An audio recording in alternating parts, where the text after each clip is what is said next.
ஒரு விஷயத்தை பத்தி ஊருக்கே தெரியும். ஆனா போடு விஜய் மேல பழிய போடு. என்னடா இவ்வளவு பெரிய ஒரு பழிய தூக்கி விஜய் மேல போட்டாலும் மக்கள் விஜய் கூடவே நிக்கிறாங்க. இது என்னடா அதிசயமா இருக்குது அப்படின்ட்டு அது ட்ரை பண்ணி பார்த்தாங்க. அது மக்கள் கிட்ட எடுபடல. சரி, அடுத்து வேற என்ன பண்ணலாம்?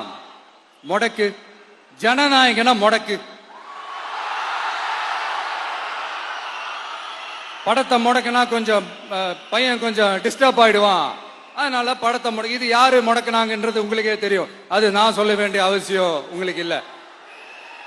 ஆனா இவன் நாடா இவன் படத்தை முடக்கினாலும் அவன் பாட்டுக்கு அதை கண்டுக்காம அவன் பாட்டுக்கு வேலையை பார்த்துட்டு போயிட்டே இருக்கான். அதுவும் எடுபடல.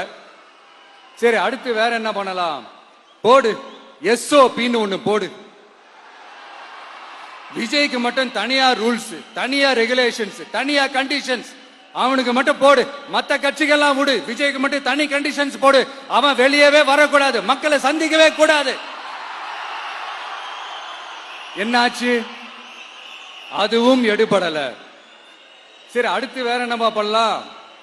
நம்மளை சுத்தி இருக்கிறவங்கள வச்சு, அதாவது இத்தனை வருஷமா வெயிட் பண்ணி இப்போ எலெக்ஷனுக்கு 30 நாளைக்கு முன்னாடி கரெக்டா அந்த டைம் பார்த்து ஒரு அவதூறு பரப்ப வேண்டியது. அது என்னன்னு உங்களுக்கே தெரியும். அதுவும் மக்கள் கிட்ட எடுபடல. அது மாதிரி எத்தனை சோதனைகள், எத்தனை வேதனைகள் நீங்க கொடுத்தாலும் இந்த திமுக நாளையோ இல்ல இந்த பாஜக நாளையோ இல்ல இந்த மற்ற பலர் நாளையோ இல்ல எந்த